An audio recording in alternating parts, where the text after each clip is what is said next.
Olá, tudo bem? Eu sou o Davi Lemos e desejo ter com você um momento com Deus. Vamos orar? Senhor Deus que estás nos céus, como é bom, Pai, estarmos aqui reunidos novamente com o propósito de te adorar, com o propósito de te conhecer, com o propósito de reconhecermos a necessidade que nós temos de estar na tua presença. Por isso, Pai, nós clamamos diariamente e constantemente que o teu reino venha, para que assim nós possamos viver a vida que o Senhor deseja que nós vivamos. Perdoa os nossos pecados, que teu Espírito esteja ao nosso lado e em nós para nos ensinar, em nome de Jesus Cristo. Amém. Pois muito bem, o tema de hoje é muito bom. Hoje estamos aí no primeiro dia de dezembro, fim do ano se aproxima, e nós precisamos, até o fim, até aquele grande dia, continuar procurando a presença de Deus por meio de meditações. E a meditação de hoje tem por tema: tome a sua cruz e siga-me. Olha, hoje vai ser muito bom. Vamos ver o texto bíblico?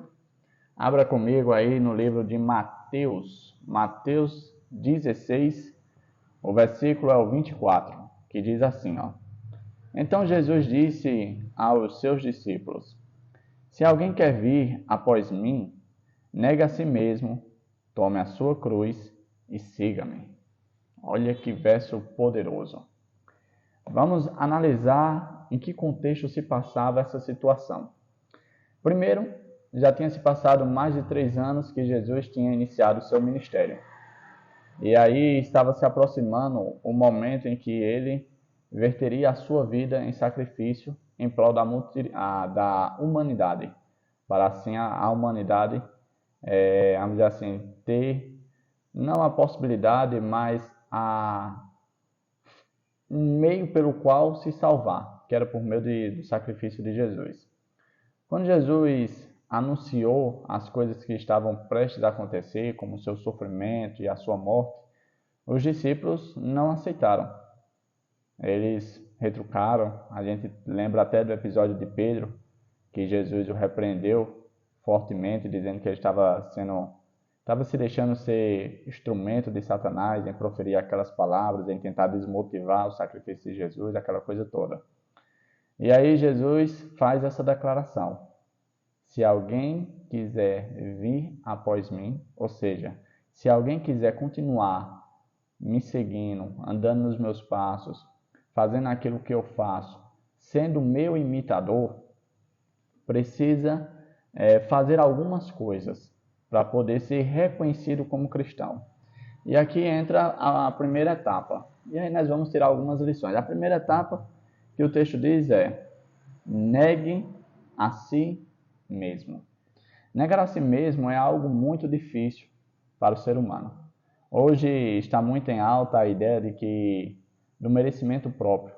Não, você merece. Não, olha, você pode se autopresentear, você é digno de tudo, você merece tudo, colocando em nós o senso de nós sermos o centro do mundo, né? Como se a gente fosse o ator principal. E Satanás, ele sempre buscou desse meio para fazer com que o ser humano se distanciasse de Deus. Veja que lá no início, quando ele está dialogando com a mulher, ele introduz a seguinte informação: você será como Deus. Em outras palavras, você será o centro, você será o principal, você estará no pé de igualdade dele, você não estará mais abaixo dele. Você não será mais criatura, você vai ter meio que um sentimento de criador. E quando a gente olha para a natureza do ser humano, por meio da rebeldia do pecado, de certo modo ele procura esses meios. E aí Jesus diz: olha, se você quer ser conhecido como verdadeiro cristão, primeiro você tem que se negar. Você tem que reconhecer quem você é. Você tem que reconhecer as limitações que você tem. Vamos dizer assim, as inclinações para o mal que você tem. Você tem que se negar. Quando você se negar, aí vamos para a próxima etapa. Ele diz o seguinte: olha, depois que você negar a si mesmo, tome a sua cruz. E cruz, por mais que seja o símbolo da salvação, também é o símbolo do sacrifício de Jesus. A cruz na época de Jesus era, vamos dizer assim, a pena máxima de crime. As pessoas que morriam por meio da cruz eram os maiores criminosos da época.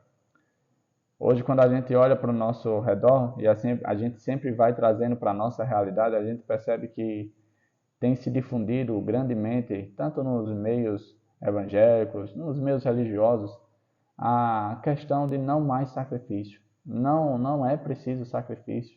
Deus não quer que você se sacrifique. Deus não quer que você negue as suas vontades, que você mude a sua vida, que você pare de ter prazer em algumas coisas que aos seus olhos não tem problema nenhum. Ou seja, a ideia errada de que não precisamos fazer nada para sermos verdadeiros cristãos.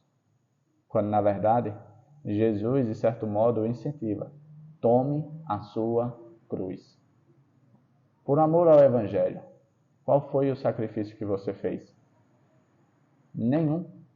Nada mudou na sua vida? Você não teve nenhuma transformação? Você continua seguindo a mesma vida de antes de conhecer o Evangelho? Então, onde está a cruz aí? E o terceiro passo, após tomar a cruz, siga-me. Ou seja, faça o que eu fiz. Quando a gente analisa, e eu quero encerrar esse momento fazendo essa reflexão, a gente percebe que o cristianismo, o ser cristão, o ser parecer com Jesus, ele é um processo que acontece de dentro para fora. Primeiro, acontecem mudanças e transformações em mim, na minha vida, no meu caráter. E aí eu vou externalizando essas mudanças de forma natural, a ponto em que eu sou reconhecido como um verdadeiro cristão. A meditação de hoje foi maravilhosa. Que eu e você possamos continuar seguindo Jesus, para que assim, muito em breve, a gente possa estar no mesmo ambiente que o Filho de Deus, o nosso Jesus amado. Tá bom? O tema de hoje é tome a sua cruz e siga-me. Que essa cruz, por mais que em alguns momentos cause um sofrimento, possa ser um motivo de glória para mim e para você, de alegria para mim e para você, porque foi por meio da cruz que nós alcançamos redenção no sangue de Jesus. Tá certo? Até a próxima. Nosso encontro está marcado para amanhã. Eu te vejo aqui novamente, tá? Vem junto comigo ter um momento com Deus. Tchau, tchau.